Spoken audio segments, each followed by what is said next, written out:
అందరికీ praise the lord.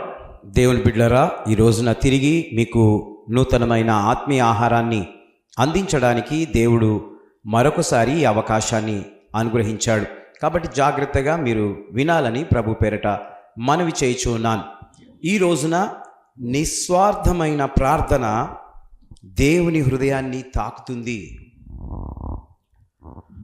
ఆత్మను సారమైన దుఃఖం ఏంటంటే, ఆత్మానుసారమైన దుఃఖం ఏంటంటే నాలో రోగముంది అనేది కాదు. చాలామంది రోగంతో బాధపడుతున్నారయ్యా. రోగం ఎవరికైతే ఉంటుందో వారిని అందరినీ బాగు చేయయ్యా. నాకున్న అప్పులను గూర్చి చేస్తే స్వార్థం. ఎంతోమంది అప్పులు చేసి బ్రతుకుతూ ఉన్నారు. వాళ్ళు అప్పులని తీర్చండి ప్రభువా, అప్పులు తీర్చడం కాదు, ఆ అప్పులు ఎలా తీర్చాలో జ్ఞానం ఇవ్వండి అని ప్రార్థించాలి. పని ఇవ్వండి, వాళ్ళకొచ్చిన డబ్బును ఎలా వినియోగించుకొని అప్పులు తీర్చుకోవాలో అని నేర్పించండి. ఇతరుల కొరకు మీరు ప్రార్థించండి. అది ఎలా ఉండాలి అంటే నిస్వార్థముగా ఉండాలి. ఇతరుల కొరకు మనము చేసే ప్రార్థన ఆత్మానుసారమైనదిగా ఉండాలి. అది కూడా వాక్యానుసారమైనదిగా కూడా ఉండాలి. ఎప్పుడైనా మనము ఇతరుల కొరకు ఏడ్చామా? ఎప్పుడైనా మనము ఇతరుల కొరకు ప్రార్థించామా? మనము ఉన్న స్థలములో ఎన్నో బాధలు చెబుతూ ఉంటారు. అనగా మందిరంకి వచ్చినప్పుడు ఎంతోమంది ఎన్నో రిక్వెస్ట్స్ మనకు చెప్తూ ఉంటారు. లేకపోతే నీవే ఇతరుల బాధను చూస్తూ ఉంటావు. వాళ్ళు బాధపడుతూ ఉంటే నువ్వు చూస్తూ ఉంటావు. ఓ క్రైస్తవురాలిగా, ఓ క్రైస్తవుడుగా వారి కొరకు ప్రభువు చెంత చేరి కన్నీటితో, ప్రభువా ఆ కుటుంబంలో ఒక అమ్మాయి ఉన్నది, ఆ అమ్మాయికి మంచి సంబంధము కుదిరాల ప్రభువా అని ప్రార్థించాలి. ప్రభువా ఒక అబ్బాయి ఉన్నాడు, ఆ అబ్బాయికి ఒక మంచి ఉద్యోగం దొరకాలి ప్రభువా అని ప్రార్థించాలి. ఆ కుటుంబంలో ఒక తల్లి అనారోగ్యంతో బాధపడుతూ ఉంది.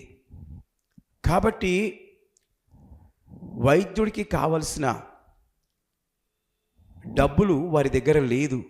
కాబట్టి ప్రభువా వైద్యుడు వారికి ఉచితంగా వైద్యము చేసి వారిని బాగు చేయడానికి సహాయం చేయండి ప్రభువా అని నీవు ప్రార్థించాలి. ఎప్పుడైనా మనము కన్నీటితో ప్రార్థించామా ఇతరుల కొరకు? మన కన్నీరును మనమే కారుస్తూ మన విషయమై ప్రార్థిస్తూ ఉంటాం, కానీ ఇతరుల కొరకు ప్రార్థించాలని నేను చెప్తూ ఉన్నాను. ప్రభువు నీ మొరను వింటాడు, నీ మొరకు ఆయన దగ్గరికి వచ్చేస్తాడు అన్న మాటకు అర్థం ఏంటంటే, నిస్వార్థముతో ఇతరుల కొరకు మనము చేసే ప్రార్థన దేవుని దగ్గరికి వెళుతుంది.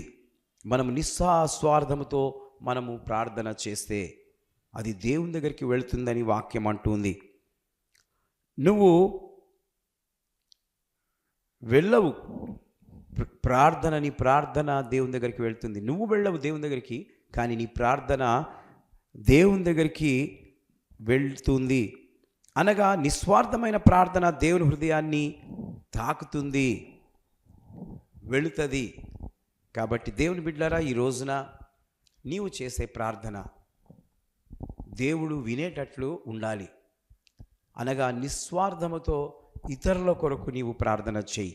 నీ అక్కరలను దేవుడు తీరుస్తాడు. ఎంతోమంది ఎన్నో ఇబ్బందులతో ప్రార్థనకు సంఘానికి వస్తూ ఉంటారు, కానీ సేవకులు ప్రార్థన చేయరు, విశ్వాసులు ప్రార్థన చేయరు.